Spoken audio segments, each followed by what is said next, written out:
రండి ప్రార్థన చేసుకుందాం.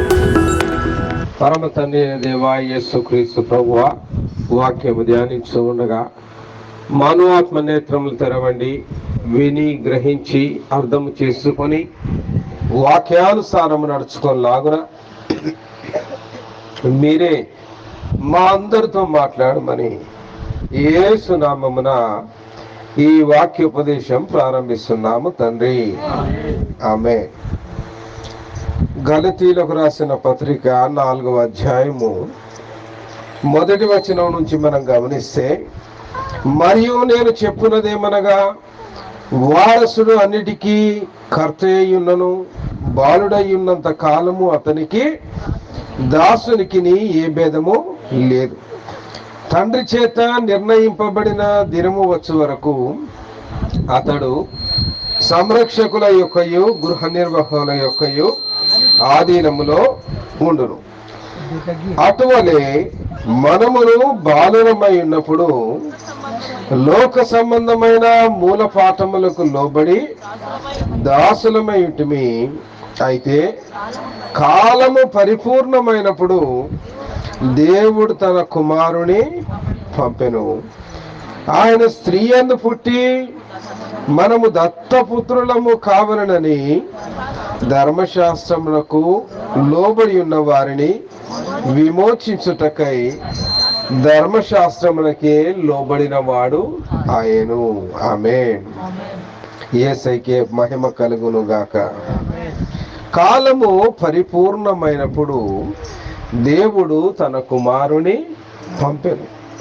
అయితే ఏ రీతిగా ఆయన ఇక్కడికి పంపబడవలసి వచ్చిందంటే,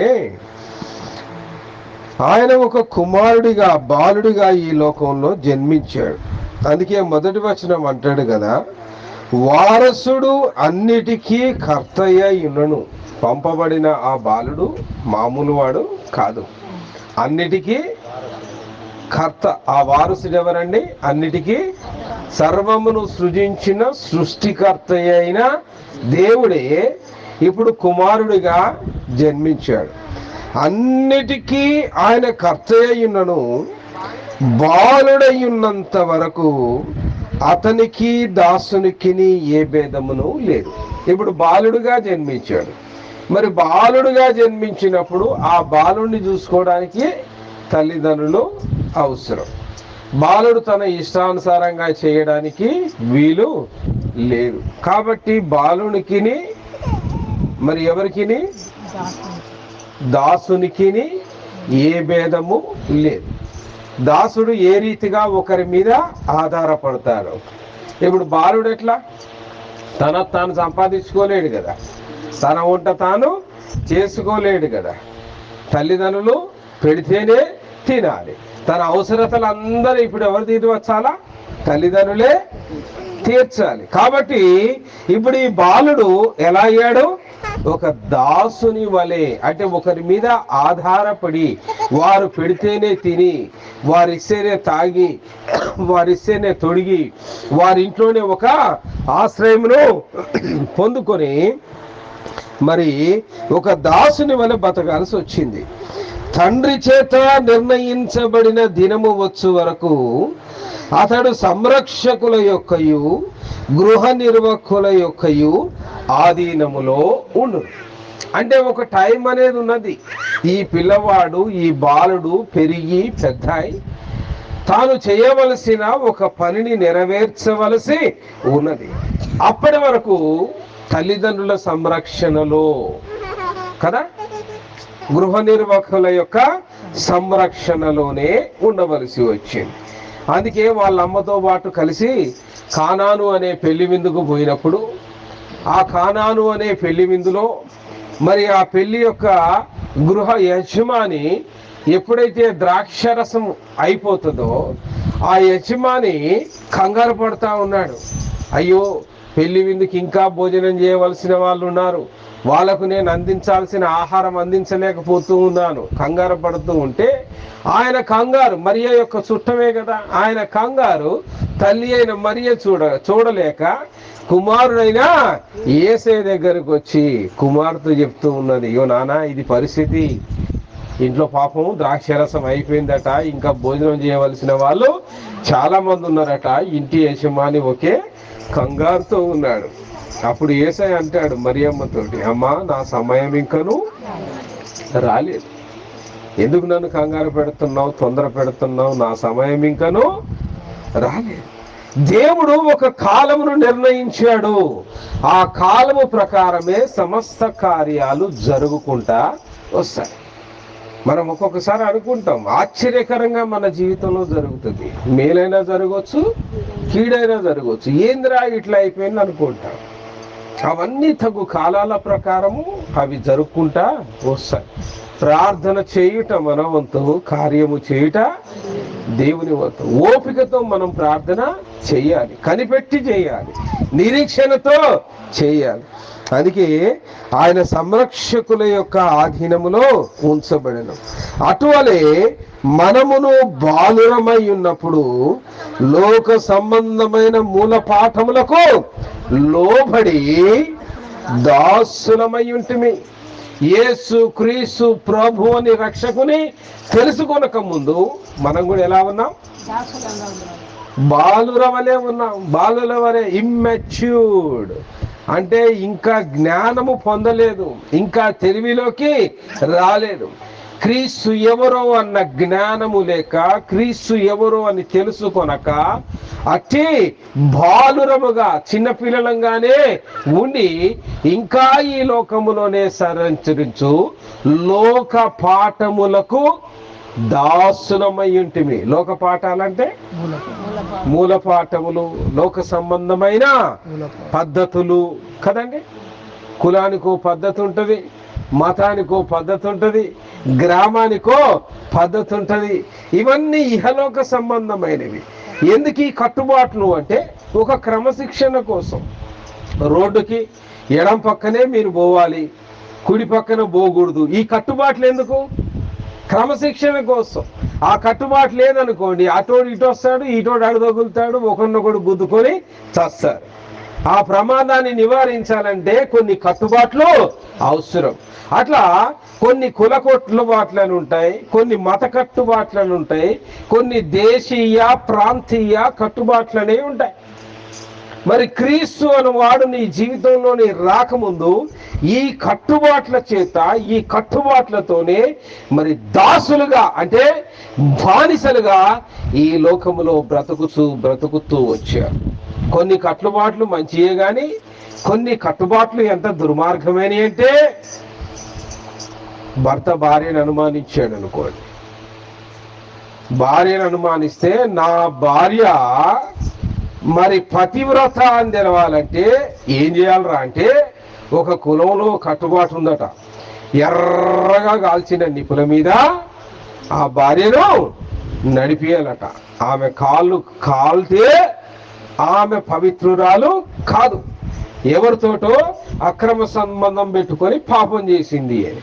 ఆమె కాళ్ళు కాలకపోతే ఆమె పవిత్రురాలు, ఎవరితో అక్రమ సంబంధం లేదు అని ఒక కుల కట్టుబాటు ఉంది. ఆ ఎర్రగా కాల్చిన నిప్పుల మీద ముందు ఆ కుల పెద్దలు నడిపియాలి.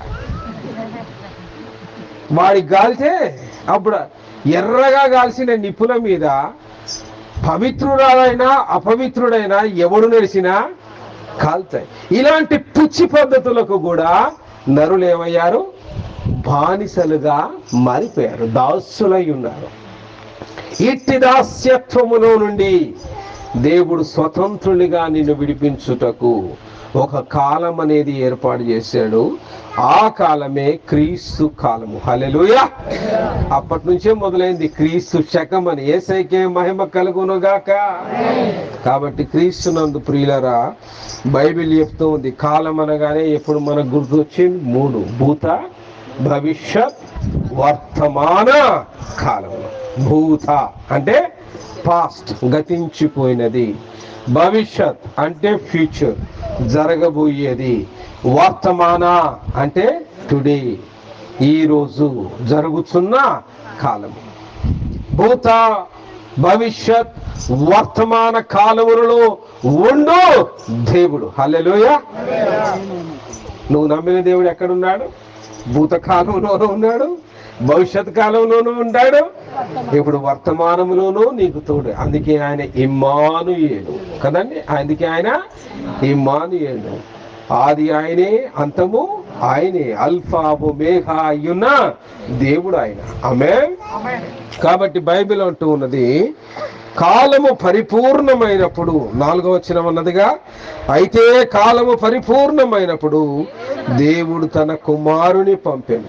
అసలు దేవుడు తన కుమారుని పంపాలి అని ఒక ప్రణాళిక ఆది కాలమందే జరిగింది. ఆది కాండం 3వ అధ్యాయము 15వ వచనాన్ని గమనిస్తే, మరియు నీకును స్త్రీకిని నీ సంతానమునకును ఆమె సంతానమునకును వైరము కలగ చేసేదను, అది నిన్ను తల మీద కొట్టును. కాబట్టి ఇక్కడ నీకును స్త్రీకిని, స్త్రీ సంతానమునకును అని రాయబడి ఉంది కదండి. ఇది ఎవరితో చెప్పుచున్న మాటలు? ఏదేను తోట నుంచి దేవుడు ఆదాము అవ్వలతో పాటు మరి ఒకరిని బయటికి నెట్టేశాడు. ఎవడు వాడు? సర్పము కదా. ఇక నుంచి నీవు మన్ను తింటూ బతుకుదువు గాక అని దానికున్న చేతులు కాళ్ళు విరిచివేయగా అదేమైంది? అప్పటి నుంచి మన్ను తిని బతికే పాకుడు జంతువుగా మారిపోయింది. అవునా? కాబట్టి సర్పం కొనేది ఏంటంటే విషం ఒకటే కాదు, వివేకం కదండి. సర్పంకి ఏముందట? ఎంత క్లెవర్గా ఉంటుంది చూడండి. ఒళ్ళంతా చెవులే, దాని ఒళ్ళంతా నీకు రెండే ఉంటాయి చెవులు. అసలు దానికి చెవులు ఉన్నాయండి? ఎక్కడైనా చూసిందా? ఎప్పుడైనా చూసారా? దాని చర్మమే చెవులు. చిన్న కదలికను కూడా టక్కన గుర్తుపట్టగలదు అన్నమాట. అంత వివేకి, అంత వివేకి. బైబిల్లో కూడా రాయబడి ఉంది, మీరు పాముల వలె వివేకముతో ఉండండి. మళ్ళీ వెంటనే అంటాడు, పావురం వలె నిష్కపటులున్నాయి ఉండండి. అబ్బాయిగా పాముల్లాగా ఉండమన్నాడు కదా అనేసి దానికున్న విషయాన్ని కాదు, దానిలో ఉన్న వివేకాన్ని చూడండి. అంత విషసర్పములో నుంచి కూడా దేవుడు ఒక మంచి గుణాన్ని మనకు నేర్పిస్తున్నాడు. ఎప్పుడైనా మంచినే తీసుకోవాలి. నేను ఎప్పుడు అదే చెప్తా, వ్యక్తుల్లో ఉన్న చెడుతనాన్ని చూడాలి అని అంటే బొచ్చెడు కనపడుతుంది.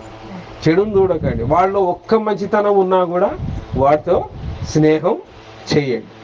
దేవుడు అలా అనుకుంటే మనల్ని గినక మంచోళ్ళ చెడ్డోళ్ళ అని చూసి ఆయన మనల్ని రక్షించడానికి రావాలనుకుంటే అసలు నరులు ఒక్కడు లేడు, నీతిమంతుడు లేడు. అందరూ పాపం చేసిన వాళ్ళే. అట్టి పాపుల కోసం కూడా ఆయన వచ్చాడు కదా. నిన్ను ప్రేమించు వారిని ప్రేమించిన ఎడల, ఒక క్రైస్తవుడిగా క్రీస్తు యొక్క బిడ్డగా నీకు వాళ్ళకు తేడా ఏముంది? లోకులు అన్యులు కూడా అదే రీతిగా చేతురు కదా.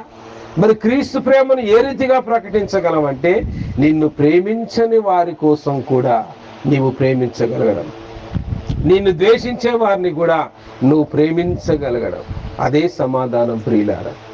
నన్ను అస్సలు ప్రేమించట్లేదు, అత్తాకోడలకు ఎప్పుడు సమస్య ఉంటుంది. నన్ను అసలు ఎవ్వరు ప్రేమించట్లేదు, అన్నదమ్ముల మధ్యలో కొన్ని సమస్యలు ఉంటాయి. మరి ఈ రీతిగా ఆది కాండము 3వ అధ్యాయము 15వ వచనాన్ని చూడండి. మరియు నీకును స్త్రీకిని నీ సంతానమునకును ఆమె సంతానమునకును. ఇప్పుడు దేవుని వాక్యము 4వ వచనం చూడండి. గలతీయులకు రాసిన పత్రిక, దేవుడు తన కుమారుని పంపెను, ఆయన స్త్రీ యందు పుట్టి. ఇదేం వింతండి? అందరు స్త్రీ యందు పుట్టినోళ్ళు కదా. అందరూ మీ అమ్మ మిమ్మల్ని కనలేదా? మీ అమ్మ కనకపోతే మీ నాయన కన్నాడా?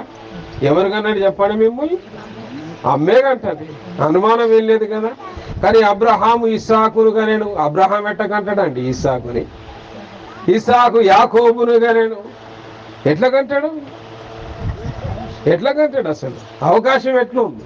ఎట్లా కంటాడంటే యాకోబు ద్వారా కదా, అబ్రహాము ద్వారా నుంచి. అది ఎప్పుడు నెరవేరింది అంటే క్రీస్తు యొక్క కాలంలో నెరవేరినట్టుగా మనకు వాక్యం బోధిస్తూ ఉన్నది. చూడండి, యెషయా గ్రంథం 7వ అధ్యాయము 14వ వచనాన్ని గమనిస్తే అసలు ఆయన ఎలా పుడతాడు అనేది ఆయన ప్రకటించాడు. ఎలా పుడతాడట? కాబట్టి ప్రభువు తానే ఒక సూచన మీకు చూపును. ఆలకించుడి, కన్యక గర్భవతి అయి కుమారుని కని అతనికి ఇమ్మానుయేలని పేరు పెట్టును. ఆయన స్త్రీ యందు పుడతాడు. ఎలా పుడతాడు? స్త్రీ యందు పుడతాడు. ఒక కన్యక గర్భవతి అయి కుమారునిగా అంటది. ఏ శరీర సంబంధము లేకుండా, ఏ పురుషుని యొక్క ప్రమేయము లేకుండా ఒక కన్యక పరిశుద్ధాత్మ ద్వారా గర్భము ధరించి ఒక కుమారుని కంటది. ఆ కుమారుడికి యేసు అని పేరు పెట్టాలి. ఆయనే ఇమ్మానుయేలు. ఎలా పుడతాడో ఆది కాలమందే ప్రణాళిక చేయబడ్డది. అది క్రీస్తు కాలములో అది నెరవేరింది. ఎక్కడ పుడతాడో కూడా చెప్పాడు కదా. మీకా గ్రంథము 5వ అధ్యాయము 2వ వచనములో, యూదా బెత్లెహేమ ఎఫ్రాతా, యూదా వారి కుటుంబములో నీవు స్వల్పముగానైనను నా కొరకు ఇశ్రాయేలు ఏలబో వాడు నీలో నుండి వచ్చును. ఆమేన్. ఎక్కడ పుడతాడో చెప్పాడు. ఇంత క్లారిటీగా ఉంది, కన్ఫ్యూజనే లేదు. ఆయన ఎలా పుడతాడో చెప్పాడు. కన్యక గర్భమందు పుడతానని ఆది కాలంలో ప్రణాళిక వేశాడు. క్రీస్తు కాలంలో దానిని నెరవేర్చాడు కదా. రెండవది, ఆయన ఎక్కడ పుడతాడో చెప్పాడు. ఆది కాలంలోనే ప్రవక్తల ద్వారా ఆయన బెత్లెహేము అనే యూదా దేశమందే ఎన్నిక లేని ఒక కుగ్రామమైన బెత్లెహేము నుంచి ఆయన పుడతాడని ప్రణాళిక వేశాడు. అది క్రీస్తు కాలములో దానిని నెరవేర్చాడు. మూడవది, ఆయన ఎందుకు పుడతాడో కూడా రాయబడి ఉన్నది. యెషయా గ్రంథము 53వ అధ్యాయము 6వ వచనాన్ని మనం గమనిస్తే, మనమందరము గొర్రెల వలె తోవ తప్పిపోతిమి, మనలో ప్రతివాడును తనకిష్టమైన త్రోవకు తొలగెను, యెహోవా మన అందరి దోషమును అతని మీద మోపాను. మన అందరి దోషములు ఆయన మీద పోపుట కోసం లోక పాపము మోసుకొని పోవు దేవుని గొర్రెపిల్ల. ఎందుకు పుట్టాడు యేసయ్య లోకములో? లోక పాపమును మోసుకొని పోయే దేవుని గొర్రెపిల్లగా. ఎవరికి నచ్చిన త్రోవకు వాడు వెళ్ళిపోయాడు. ఒక మతాన్ని స్థాపించుకున్నాడు. ఆ మతంలో ఒకరిని దైవముగా ఏర్పాటు చేసుకున్నాడు. ఒకడు కొన్ని పద్ధతుల్ని పెట్టుకున్నాడు, కొన్ని మత గ్రంథాలని రాసుకున్నాడు. అన్నీ కూడా మనుషులు సత్క్రియలలో బతకడం కోసమే. మనుషులు నశించకూడదని రాయబడ్డవే ఈ మత గ్రంథాలు. మనిషి నాశనం కాకూడదని రాయబడ్డదే ఈ యొక్క మత గ్రంథాలు. కాబట్టి ప్రియులారా, ఎవరికి నచ్చిన మతాన్ని వాడు స్థాపించుకున్నాడు. ఆ మతంలో బైబిల్ బోధిస్తూ ఉన్నది. ప్రియులారా, మత్తయి సువార్త 23వ అధ్యాయము 46వ వచనాన్ని నువ్వు గమనిస్తే, అయితే ఆ దినమును గూర్చియు ఆ గడియను గూర్చియు తండ్రి మాత్రమే ఎరుగును గాని ఏ మనుష్యుడైనను పరలోకమందలి దూతలైనను కుమారుడైనను ఎరుగరు. ఆమేన్. రాకడ కాల నిరీక్షణ, ఇది మూడవది. మొదటిది ఆది కాల ప్రణాళిక. ఏదేను తోటలోనే ప్రణాళిక వేశాడు మానవాళి యొక్క రక్షణ గురించి. రెండవది క్రీస్తు కాల నెరవేర్పు. క్రీస్తు కాలంలో ఆ ప్రణాళిక నెరవేర్చబడ్డది కదా. ఎలా పుడతాడో, ఎక్కడ పుడతాడో, ఎందుకు పుడతాడో అనే పద్ధతుల్లో అది నెరవేర్చబడింది. మూడవది, బైబిల్ మనకు చెప్పే సత్యము, రాబోయే ఒక కాలం ఉన్నది. ఏంటా కాలం? నేను మరలా తిరిగి వస్తాను. ఆమేన్. రానయ్యున్న దేవుని కోసం నిరీక్షించే నిరీక్షణ కాలం. హల్లెలూయా. అది రాకడ కాల నిరీక్షణ. ఆ దేవుడు తప్పకుండా వస్తాడు. పుడతా అన్న దేవుడు పుట్టాడు, వస్తా అన్న దేవుడు వచ్చాడు. నీ కోసం నా కోసం రక్తం కారుస్తా అన్న దేవుడు కార్చాడు. 3 దినములు నేను సమాధిలో ఉంటానన్న దేవుడు ఉన్నాడు. తిరిగి లేస్తానని చెప్పిన దేవుడు లేచాడు. ఏ తండ్రి దగ్గర నుంచి పంపబడ్డాడో తిరిగి ఆ తండ్రితో ఐక్యము కావడం కోసం అద్వితీయ కుమారుడిగా ఆయన తిరిగి వెళ్ళాడు. వెళ్లే ముందో మాట చెప్పాడు, నేను మరలా తిరిగి వత్తును కదా. అదే మాట ఉంది కదా. ఏమని? ఆ దినమును గూర్చి ఆ గడియను గూర్చి తండ్రి మాత్రమే ఎరుగును. ఆయన ఎప్పుడు వస్తాడు? ఆ దినమును గూర్చి ఆ గడియను గూర్చి ఆ వచ్చే తండ్రికి తప్ప మరి ఎవరికి తెలియదు అని లూకా సువార్త 21వ అధ్యాయం 31వ వచనం అంటుంది కదా. అటువలే మీరు ఈ సంగతులు జరుగుట చూచినప్పుడు దేవుని రాజ్యము సమీపమాయనని తెలుసుకునండి. అంత్య దినములలో అనేక సంగతులు జరుగుతాయి. ఆ సంగతులు జరిగినప్పుడు ఆయన రానయ్యున్న దేవుడు వస్తున్నాడని మీరు తెలుసుకొనుడి. సంఖ్యాకాండం 23వ అధ్యాయం 19వ వచనంలో అంటూ ఉంటాడు కదా, దేవుడు అబద్ధమాడుటకు ఆయన మానవుడు కాదు, పశ్చాత్తాపపట్టకు ఆయన నరపుత్రుడు కాడు. ఆయన చెప్పి చేయకుండునా? ఆయన చెప్పి వస్తానన్న దేవుడు రాకుండా మానునా? ఆయన కోసం సిద్ధపడటమే ప్రియులారా. కాలము పరిపూర్ణమైనప్పుడు ఆయన కుమారుడిగా జన్మించాడు. ఇప్పుడు మరలా పరిపూర్ణము కాబోయే ఒక కాలం ఉన్నది, అదే అంత్యకాలము. ఆ రాకడ కోసం మనం సిద్ధపడదాం.